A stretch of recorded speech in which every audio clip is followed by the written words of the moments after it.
تا حالا دقت کردی حتی وقتی گوشیت رو خاموش میذاری کنار، باز هم انگار مغزت خسته است. انگار یه چیز نامرئی داره مدام توی ذهنت میچرخه.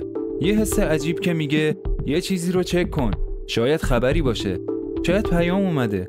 ولی واقعاً چه اتفاقی داره میفته؟ چرا دستگاهی که حتی دستت نیست انرژی تو رو میکشه؟ چرا یه تیکه فلز و شیشه بدون اینکه روشن باشه میتونه تو رو خسته کنه؟ ماجرا از یه رفتار ساده شروع میشه. مغزت به محض اینکه چند بار پشت سر هم تجربه پاداش سریع از گوشی گرفته، مثل پیام، لایک، ویدیو نوتیف، میاد یه سیستم داخلی میسازه. یه سیستم که کارش اینه هر چند دقیقه یه بار چک کن ببین خبری هست یا نه. تو فکر میکنی گوشی رو خاموش کردی ولی مغزت خاموش نکرده. هر چند دقیقه یه پالس میفرسته.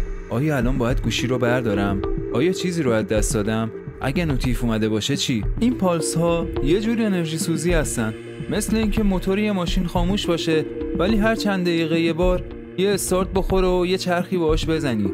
حالا یه چیز جالبتر، گوشی حتی وقتی کنارته به مغزت میگه همیشه در حالت آماده باش.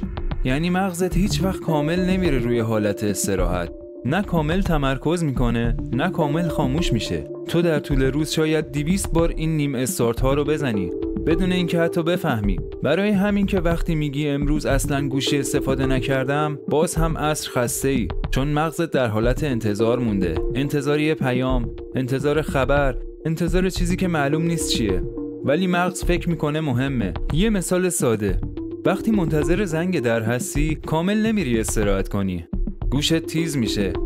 ولی حالا این حالت رو بذار کنار چیزی که 24 ساعته کنارته، گوشی. این خستگی فیزیکی نیست، خستگی منتظر بودنه، منتظر چیزی که شاید حتی وجود نداره. واقعیت اینه که ما گوشی رو کنار میذاریم ولی گوشی ما رو کنار نمیذاره. ذهنمون هنوز داره برای یک پاداش کوچیک آماده میمونه. برای همین حتی وقتی استفاده نمی‌کنی باز هم انرژی تو میگیره و این فقط یک شروعه.